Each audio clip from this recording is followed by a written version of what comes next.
Turkey और शाम के ज़लज़ला मुतासरीन के लिए खिदमत के लिए पाक फ़ौज, अवाम और हुकूमती इदारे हर दम तैयार हैं। इमदादी मशीनरी जो है उसका इस्तेमाल तेज़ कर दिया गया है। फ़ज़ाई के साथ साथ ज़मीनी रास्ते भी इमदाद इस वक्त कर रहे हैं और दूसरी जानिब निजी फ़लाई तंजीमें जो हैं वो भी इस वक्त पेश हमें नज़र आ रही हैं। खुबैब फाउंडेशन के चेयरमैन नदीम अहमद ख़ान इस वक्त हमें ज्वाइन कर चुके हैं, जो कि टर्की में लोगों की मदद कर रहे हैं। हमारे पाकिस्तानी भाई इस मुश्किल घड़ी में कभी भी किसी से पीछे हमें नज़र नहीं आते। खुदा न खास्ता कभी भी किसी भी मुस्लिम कंट्री में इस तरह का अगर कोई काम हो जाता है, कोई कुदरती आफत आ जाती है, तो हमें हमारे पाकिस्तानी भाई सबसे फ्रंट फुट पर नज़र आते हैं। नदीम साहब, बेहद शुक्रिया वक्त देने के लिए। सर, मुझे ये बताएगा इस वक्त आप टर्की के किस जगह पर मौजूद हैं, किस तरह के रेस्क्यू ऑपरेशंस, किस तरह के रेस्क्यू के काम आप देख रहे हैं, कितनी उम्मीद है अभी भी लोगों के दिलों में कि शायद मलबे के नीचे से जिंदगियां हम बचा लें, लोग हमें जिंदा मिल जाएं? अस्सलाम वालेकुम रहमतुल्लाह। मैं इस वक्त गाजी अंतब में मौजूद हूँ और यहाँ से हमने सफ़र किया है सारा इस पूरे ज़लज़ले के रीजन का, और इधर जो सफ़र करके देखा है एक क़यामत सुग़रा का मंज़र है। इंतहाई तकलीफ़ दे और इंतहाई परेशान कुन हालत है। 70,000 से ज़्यादा इमारतें मुतासिर हो गई हैं जो रहने के काबिल नहीं हैं। ओह गॉड। 70,000, 70,000, और 13,000 इमारतें गिरी हुई हैं। और ये पोजीशन है कि 1.25 करोड़ से ज़्यादा आबादी मुतासिर है। ये नंबर यूक्रेन की जंग में जो इस वक्त नुकसान हुआ है इमारतों का, उससे ज़्यादा है। ये इलाका जो इस तुर्की का है, इसका रकबा जर्मनी से बड़ा है, जो मुतासरा इलाका है जिसमें हंगामी हालत नाफिज हुई भी है। जी।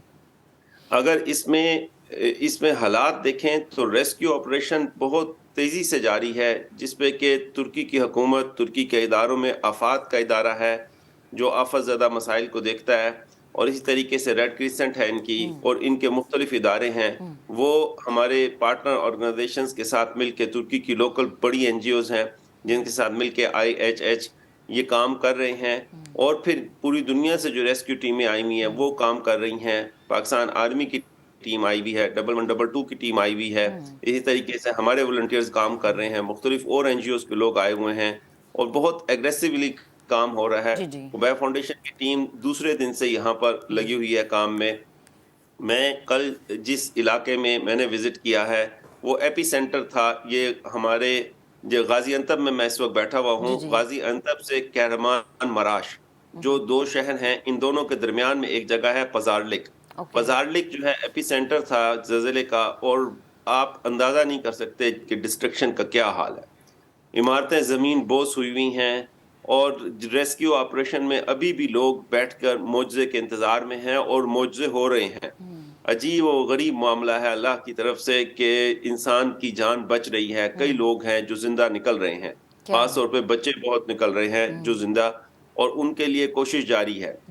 मायूसी अब बहुत बढ़ गई है, लेकिन अजीज जिस तरह बाहर बैठे हुए हैं इमारतों के साथ, शदीद सर्दी का माहौल है। -6 इस वक्त यहाँ पे टेम्परेचर है इस रीजन में। दिन में 6 टेम्परेचर होता है, और उसके बावजूद काम करने वाले बहुत मेहनत कर रहे हैं। कोऑर्डिनेशन बहुत ज़्यादा है। आर्मी यहाँ पे टर्की की इन्वॉल्व है, टर्की के इदारे जैसे मैंने आपको बताया इन्वॉल्व है। पाकिस्तान गवर्नमेंट की तरफ से सपोर्ट बहुत है, पाकिस्तान के अवाम की तरफ से सपोर्ट बहुत है, पाकिस्तानी डायस्पोरा जो बाहर बैठा हुआ है उन्होंने बहुत सपोर्ट की हुई है। इंशाअल्लाह अल्लाह ताला इस इम्तिहान से तुर्की को निकाले। बहुत बड़ा बिल्कुल।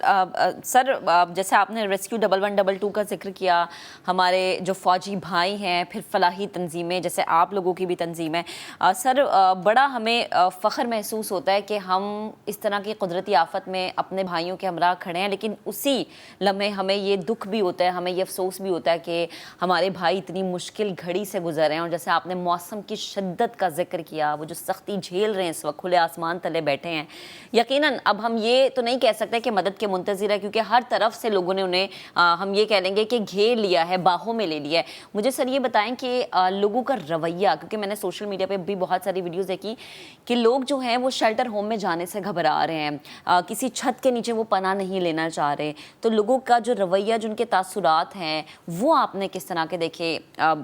यकीनन एक अब वक्त गुजर चुका है, फिर भी अभी खौफ तो दिलों में मौजूद है। دیکھیں جو ابھی اکثریت ہے وہ یہ ہے کہ آپ ایک تو اس وقت جو نمبر چل رہا ہے اس سے تقریباً 4 سے 5 گنا زیادہ وفات ہو چکی ہے. یعنی اگر 30,000 ہے تو 1.25 کے قریب کا عدد ہے جو یہاں کہا جا رہا ہے کہ اس سے زیادہ لوگ شہید ہو چکے ہیں. یہ ترکی کی صرف بات کر رہا ہوں، ابھی شام کی نہیں کر رہا جی ہوں. جی تو ان کے جو اعزہ ہیں، جو عزیز و اقارب ہیں، وہ جب بیٹھے ہوئے ہیں اور جو عمارتیں متاثر ہوئیں لیکن گری نہیں، ان کے جو لوگ باہر نکل کے بیٹھے ہوئے ہیں، یہ تو بالکل آپ نے درست کہا کہ وہ اندر نہیں جا پا رہے اور حکومت نے بھی ان کو روکا ہوا ہے اندر اچھا جانے ہوئے. ٹھیک ہم ادھر اس علاقے میں ایک چھوٹا سا ہوٹل تھا، ادھر رکے تھے اور اس جگہ پر یہ پوزیشن ہے کہ آفٹر شاکس لگاتار آ رہے ہیں اور ہم بھی اچھا 2-3 دفعہ ہو چکا ہے کہ تھوڑا سا زیادہ جھٹکا محسوس ہوا تو فوراً باہر کی طرف بھاگے. ترک لوگ تو کسی عمارت کے نیچے نہیں جا رہے. اچھا بہت زیادہ خوف کی کیفیت ہے اور چونکہ جو لاشیں دیکھ رہے ہیں نکل رہی ہیں، اس کے بعد کی جو حالت ہے ریسکیو ورکرز کی تو فیلنگ اور ہے. آج ہم اس جگہ پہ اس میں آئے ہوئے ہیں، ورنہ ہم پری فیبریکیٹڈ جو ہمارے کوارڈینیشن سینٹرز ہیں اس میں سو رہے تھے جی جی اور وہاں تو خیر محفوظ سب پری فیب لگے ہوئے ہیں. لیکن یہاں پہ شہر میں ہم جب غازی انتب میں آئے تو یہاں رکنا پڑا. یہاں پہ ہمارے پاس اس جگہ پہ ایگزیکٹ سینٹر نہیں بنا. جی اب جی انشاءاللہ ایک ٹینٹ ولیج یہاں ہم لگا رہے ہیں. صحیح. سر یہ تو ابھی ریسکیو کا عمل ہے، لیکن میں یہ بھی جاننا چاہ رہی ہوں کہ ریہیبلیٹیشن کے لیے کیا کچھ پلاننگ سامنے آ رہی ہے؟ کیونکہ ظاہری سی بات ہے جن علاقوں کو کلیئر کر دیا گیا ہے جہاں سے کسی حد تک ملبہ اٹھا لیا گیا ہے، یقیناً نقصان بہت بڑا ہے، بہت زیادہ آبادی اس وقت ہمیں متاثر نظر آ رہی ہے، وہ بھلے سے ترکی ہو یا سیریا ہو. تو اس حوالے سے آپ نے کوئی پلاننگ دیکھی ہو یا اس حوالے سے کوئی کام کیا جا رہا ہو؟ دیکھیں ایک تو ملبہ اٹھانے کی جو بات آپ نے کی، 1% بھی ابھی ملبہ نہیں اٹھایا جا سکا. اچھا جتنا نقصان ہے اس میں اگر 1% بھی کہیں تو وہ بھی ملبہ وہاں سے ریموو نہیں ہوا. بہت اوکے بڑا نقصان ہے، جی جی بہت بڑا پیمانہ ہے اس کا. دوسری بات یہ ہے کہ لوگوں کے لیے گورنمنٹ پری فیب لگا رہی ہے. اوکے پری فیب کے ٹینٹس تیار ہو رہے ہیں، وہ ٹینٹ ولیجز ڈیولپ کیے جا رہے ہیں. ٹھیک ہے اس وقت میں تمام ہوٹلز میں لوگ ٹھہرے ہوئے ہیں، دوسرے شہروں میں جا کے تمام گھروں کو کھول دیا ہے لوگوں نے. ترکوں نے اپنے ترک بھائیوں کی خدمت کے لیے، حتیٰ کہ شامیوں کی خدمت کے لیے جو موجودہ وسائل ہیں وہ لگائے ہوئے ہیں. ترکی اپنے لوگوں کی بھی خدمت کر رہا ہے اور جو شامی متاثر ترکی میں رہ رہے ہیں، جو اس علاقے میں رہتے تھے، یہ سارے شام کے بارڈر کا علاقہ ہے، جی جی تو وہ لوگ ادھر رہتے تھے، ان کی بھی خدمت میں مصروف عمل ہے. ترکوں میں بہت بہت زیادہ جو استنبول ہم سارے راستے سے بائی روڈ آئے، وہاں پہ جذبہ ہے بہت زیادہ ہے.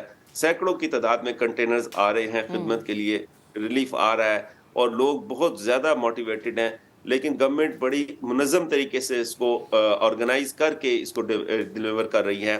پینک ہے سوسائٹی میں، صحیح یہاں پہ لوگوں میں بہت بڑا پینک ہے، سائیکولوجیکل پریشر بہت زیادہ ہے. بالکل حتیٰ کہ استنبول میں مجھے زندگی میں 25-30 سال سے ترکی آ رہا ہوں، جی پہلی جی دفعہ یہ محسوس ہوا کہ بالکل خاموشی طاری ہے، سڑکوں پر ٹریفک نہیں ہے، جی لوگ ایک خوف میں مبتلا ہیں. ایک عجیب سی کیفیت ہے پورے ملک کے اوپر. اور لیکن سپورٹ کے لیے جی جی جی ندیم صاحب بہت شکریہ آپ ہمارے ساتھ موجود تھے. اپنا بھی خیال رکھیے گا سر. یقیناً جس طرح سے آپ ذکر بھی کریں آفٹر شاکس کا سلسلہ جاری ہے. اللہ تعالیٰ ہمارے ترکی کے شام کے بھائیوں کو اپنے امان میں رکھے اور جلد از جلد اس مشکل گھڑی سے انہیں نکالے. بہت شکریہ آپ نے ہمیں وقت دیا. ہم چاہیں گے کہ آئندہ بھی آپ سے رابطہ کریں، وہاں کی سچویشن جانیں، لوگوں کے لیے اب کھانے پینے کا کیا انتظام ہے، مزید ریسکیو آپریشنز کہاں تک پہنچے. انشاءاللہ آگے آنے والے وقت میں ہم دوبارہ آپ سے رابطہ کریں گے.